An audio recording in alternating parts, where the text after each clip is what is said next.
Hi, Alex here. This is a follow-on video from my previous video about erasing and reinstalling macOS on your M1 MacBook. If you haven't watched it, here's the link above and in the description.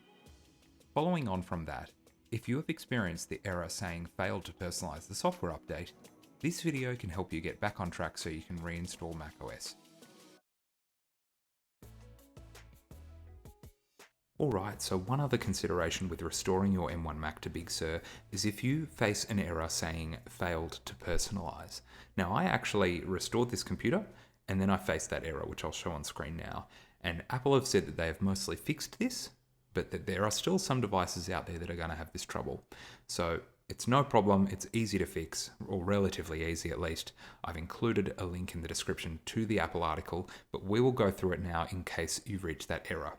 So if you reach that error and that recovery fails, you should hopefully go back to this screen here that we were on before. If you didn't, you've just got to go to the start of the video to holding down the power button and going to options so that you get this screen again. And then what we will do is go to utilities up here and open terminal.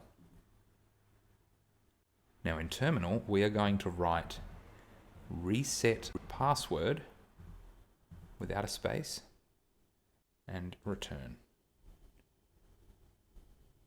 Then we're going to click into the reset password area here. So we're going to go up to Recovery Assistant.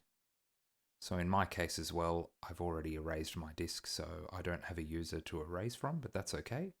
We'll jump up to Recovery Assistant and then click Erase Mac. So then on this screen, it basically says that we are resetting Mac because we have forgotten our password, which I think this whole error has come down to the fact that I was using FileVault, and then we will click Erase Mac.